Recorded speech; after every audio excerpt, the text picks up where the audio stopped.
So, when we're talking about being at different levels, and we don't want to move down, so I have my son, and he has feelings about studying, and he gets really, really worked up, like bad. I mean, it's difficult to watch. And so he really wants to be, perfect, and I'm trying to teach him that perfection isn't going to come just like that, and it may not ever come. So stop for just a minute. Okay.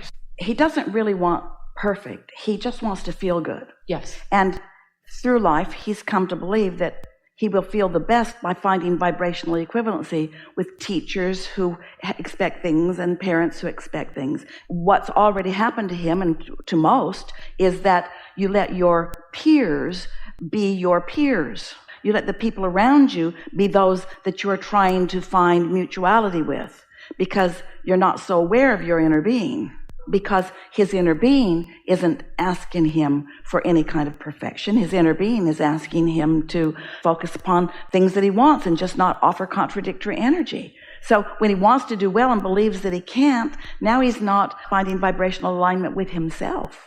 Yes. Right. So I've tried everything that I can think of, and as I was sitting there, I thought of one more thing that I should be talking to you about, but I'm trying to... But here's the thing.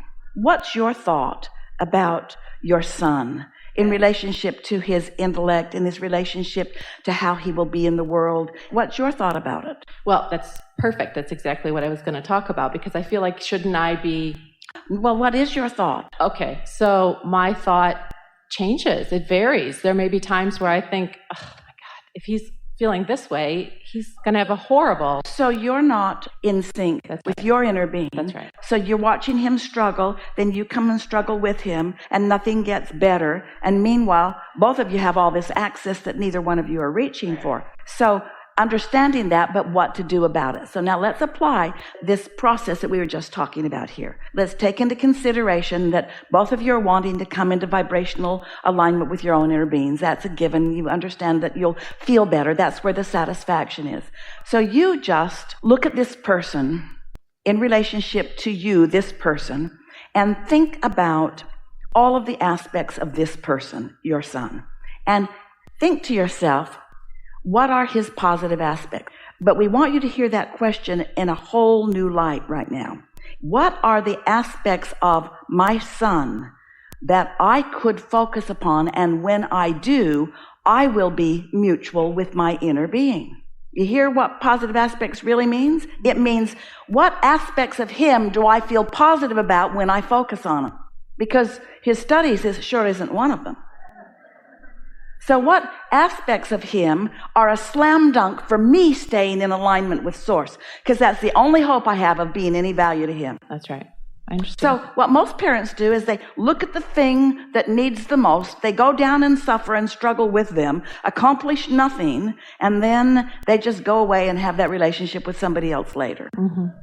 Where if you could say, what are aspects of my son that when I focus upon them, I know for sure that I come into perfect vibrational equivalency with my own inner being. So I'm seeking vibrational mutuality with my inner being while I focus upon my son. Tell us.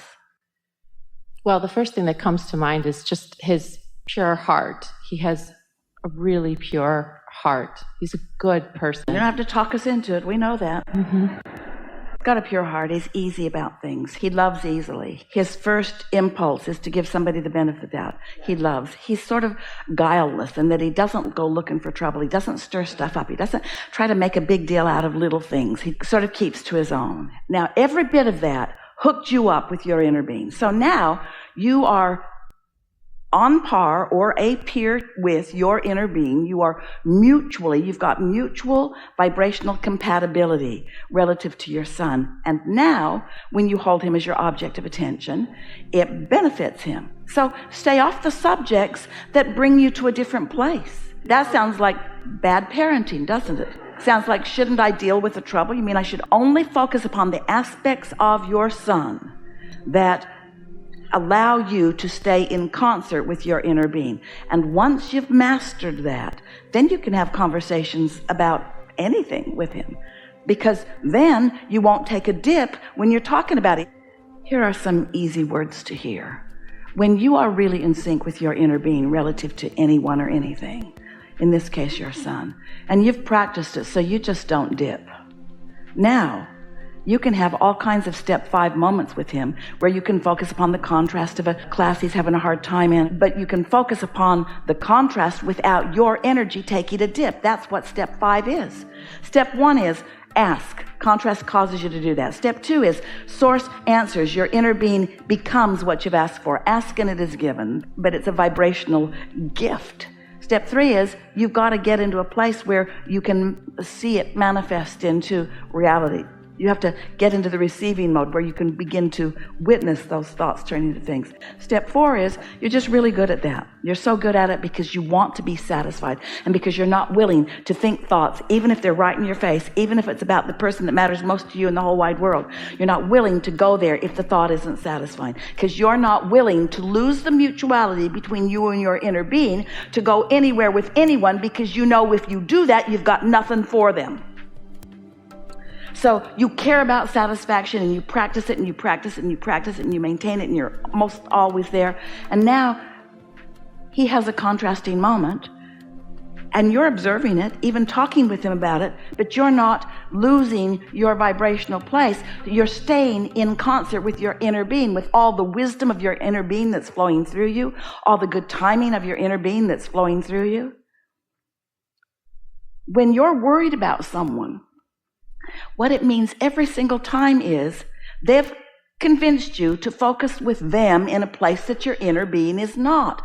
That's what worry is. So let's really make this so that you can hear it. So in terms of emotions, let's just say there's one emotion we want you to reach for, and let's call it satisfaction. So there's satisfaction or I'm worried about him. There's satisfaction or I'm angry with him. There's satisfaction or I'm disappointed. There's satisfaction or I'm sad that he's disappointed. There's satisfaction. So just let it be satisfaction and anything less than that. And of course, once you hang around in satisfaction, the momentum of that becomes so much more. Passion, ecstasy, breathless anticipation. But all you got to do is find satisfaction, which means you're not willing to deviate from what your inner being thinks about your son, not for one moment, even if your son is behaving in ways that almost every other parent on the planet would deviate and look. You're not willing to give up who you are because you've got to maintain who you are if you're going to be of any influence to anyone else. All right, so you're getting this, aren't you? Mm-hmm. So now you're really going to hear this. If you choose to be mutual with any other human, instead of your inner being, even if there are millions of them that you are choosing to be mutual with, you're still powerless in comparison to this. So many people just choose. They go to where the squeaking wheel is. They go to where the mob rule is. But they feel terrible in the process. You can see it on their faces. You can hear it in their words. You can feel it in the absence of love that's coming out of them. There's alignment or not. There's satisfaction or not. Choose. And then talk to your son. And it's the remembering the choosing part, because you're really making a choice at that point. Well, sometimes it feels like thoughts are choosing you, but that's always because momentum has gotten a hold. More and more, as you decide that you're going to reach for feelings of satisfaction, Esther's asking herself 200 or 300 times every day as a thought occurs. She'll ask, is this a satisfying thought?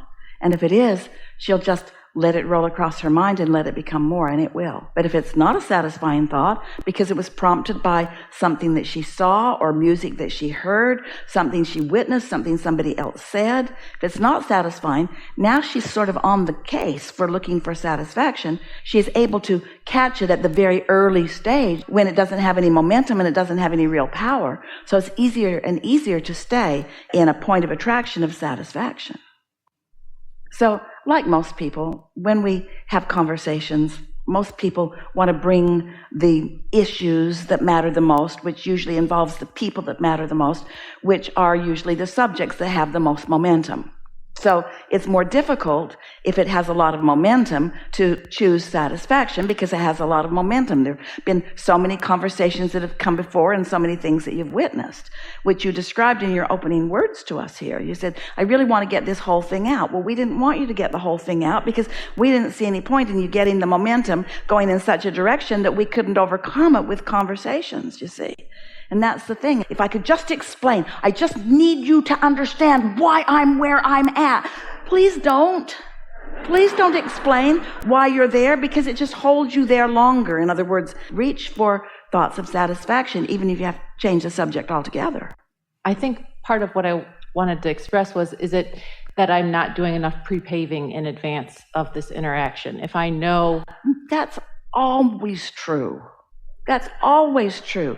But this will eventually change that. If in this moment I'm looking for a satisfying thought, that's the most I can do right now. I can't go back into the past and pre-pave in time that I don't have in front of me anymore. So is beating up on myself satisfying or discouraging? It's discouraging, so cut it out. The most you can do is right now reach for a satisfying thought. Satisfying thoughts. I have a brilliant son. Satisfying thoughts. Oh, his life is out ahead of him and it's going to be so fantastic. Satisfying thoughts. This kid loves life. Satisfying thoughts. There are hundreds of satisfying thoughts that we could spew. And when you practice them a little bit, you can too. Yeah, perfect.